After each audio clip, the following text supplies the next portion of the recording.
Make sure you're not around when we leave for Italy, my brother said over dinner. Would be awkward if you tried to tag along. My mom nodded. It's just not your place anymore. I just raised a glass and said, understood. Later that night, I quietly canceled all their tickets and waited. At check-in, they were denied boarding. My sister texted, fix this now. I smiled and replied, I didn't think they'd become my enemies that night. Honestly, if you told me 24 hours before that dinner that things would fall apart this fast, I would have laughed. I had been planning the trip for weeks, counting the days until I could finally see their reactions. I thought it was going to be one of those rare moments when everything just worked. No arguments. No judgment. Just appreciation. It was a Friday night, warm out, the kind of weather that made you think good things were on their way. I pulled up to my parents' house with a bottle of wine and a stupid grin. It had been a while since I'd done something like that, just showed up to sit with them, like old times. I walked in like a fool thinking I'd hear, we're proud of you. Or at least a, thank you. 3 weeks before, I'd gotten the kind of promotion that changes your whole financial bracket. I didn't tell them right away. I wanted it to be special. I wanted to wrap it in something memorable. So I booked a family trip to Italy. Florence, Rome, Venice. First class. 5-star hotels. I paid in full. Every last cent. I told myself it was worth it, even if it put a dent in my savings. They were family. That's what you do. When I finally told them, I expected surprise. Tears, maybe. Gratitude, at the very least. But what I got instead was something I still can't fully explain. My mom gave this half smile and said, that's generous of you. My sister asked if she could bring her friend Mia. My dad raised his eyebrows like he couldn't believe I had that kind of money. And my brother? He just poured himself another glass of wine and said something I'll never forget. Just make sure you're not around when we leave for Italy. Would be awkward if you tried to tag along. I thought he was joking. I looked at him, waited for the punchline. But he wasn't smiling. My mom didn't even flinch. It's just, this trip, it's going to be about us. You've got your life now, and that's great. But it's not really your place anymore. I stared at them. My sister was already scrolling through her phone, showing our mom pictures of a bikini she wanted to wear by the coast. She didn't even glance in my direction. No one asked what I meant when I said, understood. I said it calmly. I even raised my glass like I was toasting to their plan. They clinked their glasses with mine. My dad laughed and started talking about gelato flavors. They had no idea. That night, I went back to my apartment. I sat at my desk and opened my laptop. The flight confirmation emails were still sitting in my inbox. One by one, I pulled them up, logged into the airline's website, and canceled everything. Every ticket. Every hotel reservation. The car service I booked to pick them up. Gone. It took 15 minutes. The next morning, no one called me. No one checked in. They just kept talking in the group chat about what to pack and how to get through customs faster. No apology. No second thoughts. They really thought they'd use me like an ATM and leave me out of it. 2 days later, they showed up at the airport in their travel outfits, dragging brand new luggage I'm sure they bought just for this trip. My sister posted a selfie in front of the terminal with the caption, "Ciao, baby." They made it all the way to the check-in counter. And then, one by one, were denied boarding. That's when the texts started rolling in. The first text came from my sister. Fix this now. It lit up my screen while I was pouring my second coffee. I didn't answer. I just watched it. Then came 3 more. Why are our tickets cancelled? They said you did it. Jacob, are you King serious? Still nothing from me. I wanted them to sit with it for a while. By then I was already watching their meltdown unfold through the airline app. All 4 tickets, voided, non-refundable, just sitting there with a red X beside them. They had tried to check in. Denied. Tried again at the counter. Nothing. Then the group chat lit up. Dad. What's happening? Sister. They won't let us board. Brother. Jacob, if this is some kind of joke, undo it. Now. Mom. Call us immediately. This isn't funny. I waited. Let them spiral. Let them taste that confusion. Then I texted, just once. It's just not your place anymore. Nothing for about a full minute. Silence. And then it exploded. My sister was the loudest. She sent 13 messages in under 5 minutes. She blamed me for ruining her year, said she had bought new outfits, and had scheduled hair appointments just for this. She told me I was cruel, selfish, manipulative. Then she switched tactics and started guilt-tripping, asking how I could do this to my own family. My brother started sending threats, the kind of half-baked crap he throws around when he's cornered. He said I owed them for starting this whole thing in the first place. That I had baited them with the trip just to pull it out from under them. My mom accused me of planning this from the beginning. Of weaponizing generosity. And then, around noon, I got a call from my dad. I let it ring. Twice. Third time I picked up. You embarrassed us. I didn't even respond. You made us look like fools. In public. At an international check-in counter. You think that's funny? He waited. I said nothing. Then I hung up. After that, they went quiet for a bit. I think the full weight of what I'd done started to hit. That this wasn't just a prank or a tantrum. It was permanent. That afternoon, I logged into my bank. My sister had a standing transfer, $1,300 a month. She used it for her nanny, groceries, random stuff. I canceled it. Then I shut down the card she had on my account. She'd used it to order $200 worth of bath products last week. Then I called the dealership. The white SUV sitting in my parents' driveway had my name on the title. I didn't even hesitate. I gave them the address. Told them to bring it back. It was gone by 3 p.m. By 5, I called my brother's landlord. Lease in my name. $1,000 a month. He hadn't paid a cent in over half a year. I gave them notice I'd be stepping out of the lease. They'd have 30 days to deal with him. That night, the group chat tried again. Mom, let's be rational. Sister, please. I have no way to pay the nanny now. Brother, I'll figure it out, but what you did was messed up.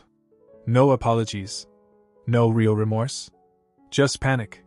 They thought I was still the version of me who needed them. The one who bought silence, or connection, or belonging. They hadn't noticed that version of me disappeared a long time ago. What they didn't know, what they still refused to believe, is that I meant it. This wasn't revenge. This was just closure. And they weren't ready for it. By the next morning, it had moved from anger to desperation. The group chat had gone quiet overnight, which I expected. They were regrouping. I imagined them all back at my parents' house, probably sitting in the living room with their phones out, arguing about how to handle me. I figured my mom was trying to smooth things over, my sister pacing in circles, my dad probably swearing under his breath while my brother blamed everyone but himself. At 8:12 a.m., I heard banging at my front door. I didn't even have to look through the peephole. I already knew. My sister. She was yelling my name like it was urgent, like she was about to collapse or something. I stood in the kitchen, sipping coffee, and just listened. This isn't fair, Jacob. You don't just cut people off. That's not how this works. She pounded the door again. I swear, if you don't open this. Then silence. Eventually, I heard her storm off down the hall. I watched her from the window as she got into her car and sat there for a while, just typing furiously on her phone. A minute later, another string of messages blew up my screen. Congrats. The nanny quit this morning. She said she can't rely on a paycheck that might vanish. So now I'm stuck with everything. Followed by, you did this for what? Because of one dinner conversation? And then, you need help. I didn't respond. Instead, I logged into my bank again and double-checked. Transfers to her? Cancelled. Card? Disabled. She wasn't bluffing. I had no doubt the nanny walked. She probably thought this was just another one of my sister's dramas and didn't want to get caught in it. Smart woman. A few hours later, my phone rang again. It was my dad. I let it go to voicemail, like I had with all of them. His message was longer this time. It started like this. Jacob, your mother's upset. I'm trying to hold this together, but you're putting us in a position we never imagined being in. Then he went into how they had been planning that trip as a new beginning, how it was supposed to heal the distance between us. He said I overreacted. He actually used that word. Overreacted. Then came the part that made me laugh. You might want to think twice before burning bridges. You never know when you'll need family again. I saved the message. just in case I ever forgot why I stopped answering their calls in the first place. Later that afternoon, my mom tried again. First a text. "Can we meet? Just talk? I feel like we're all saying things we don't mean." Then a voicemail, 3 minutes long. She said I was being cold, that I was holding a grudge, that family isn't something you can opt out of just because your feelings got hurt, that if I needed space, fine, but cutting them off financially was spiteful.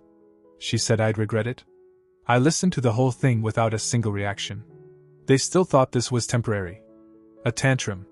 They thought eventually I'd come crawling back, wallet in hand, apologizing for overstepping. But what they didn't understand, what none of them wanted to understand, was that this wasn't a tantrum. This was clarity.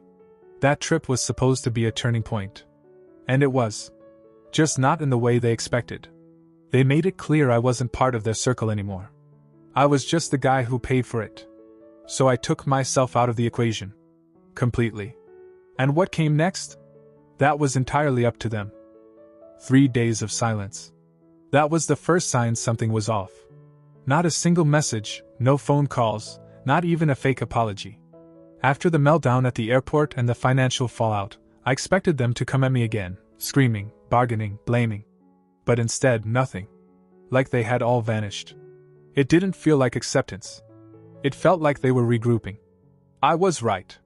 Thursday morning, just after 10 a.m., I got a call from HR at my company. Calm voice. Professional. Asked if I had a moment to discuss a complaint that had been submitted. That word, complaint, made my chest tighten for a second.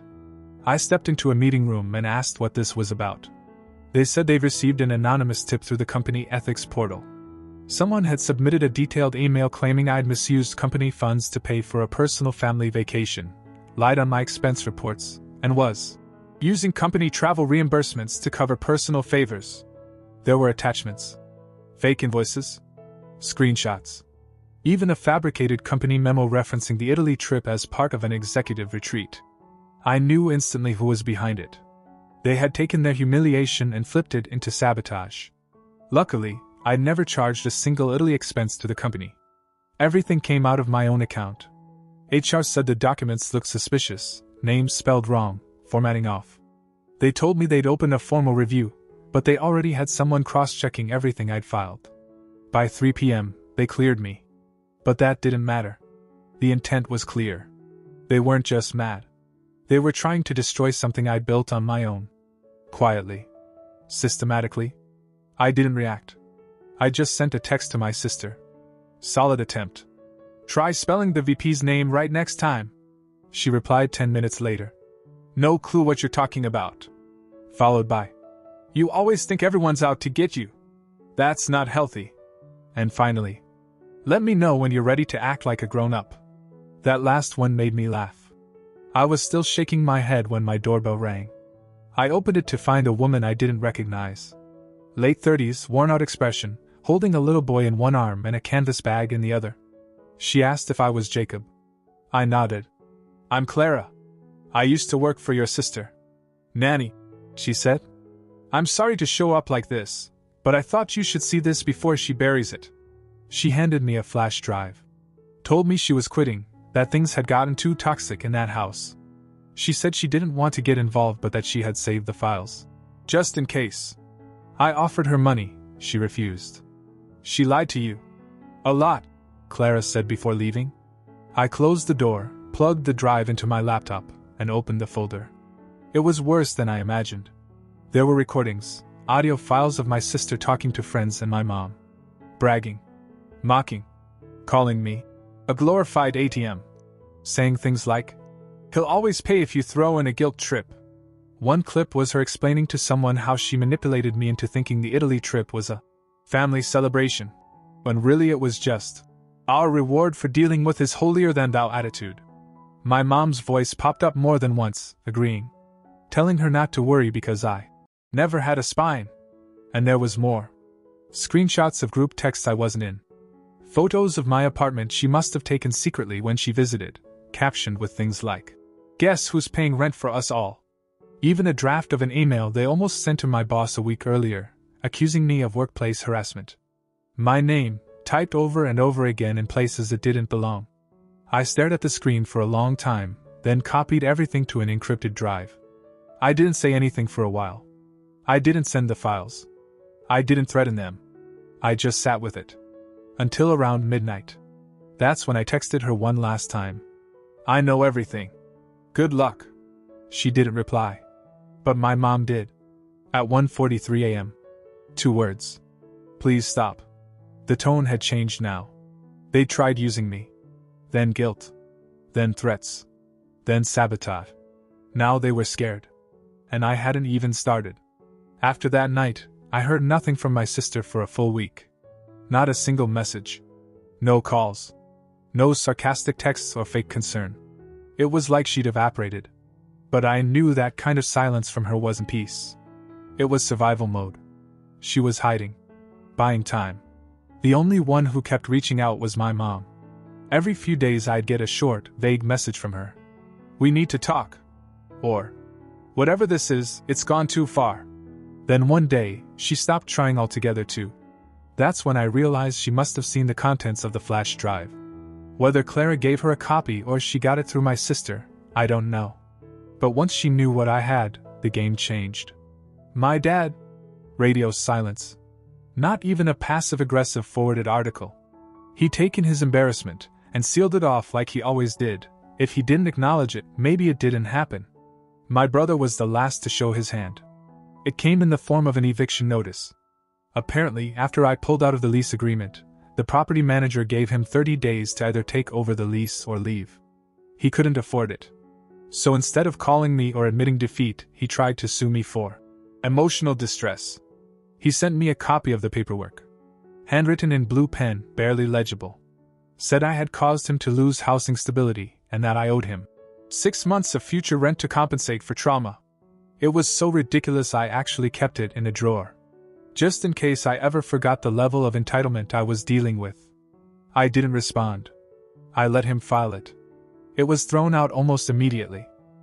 A few days later, he showed up at my building. I didn't open the door. I watched from my window as he stood on the sidewalk, yelling into his phone. I saw him motioning like he was ready to throw something. Then he just stopped. Looked up at my window. For a second, he stared like he didn't recognize the person on the other side of the glass anymore. Then he turned and walked off. That same night, my sister cracked. She sent me a paragraph. Long, sloppy, emotional. Said she was sorry. Said she made a mistake. That she missed me. That I'd always been the strong one. And she didn't mean what she said at dinner. She asked if we could meet. Just to talk. I didn't reply. Instead, I scheduled a meeting with my lawyer. I'd been thinking about it for a while. The car? Still under my name. The property where my parents lived. I didn't own it, but I had been covering the taxes quietly for 2 years. That ended. Official letters were sent. Documents filed. I revoked power of attorney privileges my dad didn't even know he still had on one of my older accounts. I checked every joint detail I'd ever shared with any of them. Bit by bit, I erased them from everything. Every system. Every connection.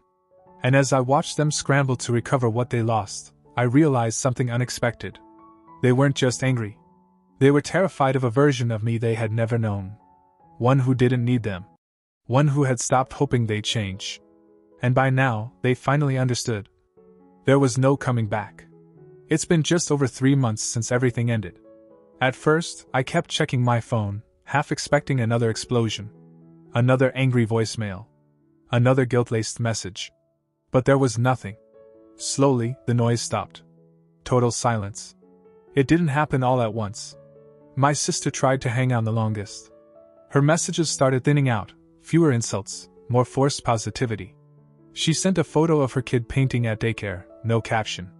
A week later, she followed up with a longer message about how she'd reflected and grown from the experience.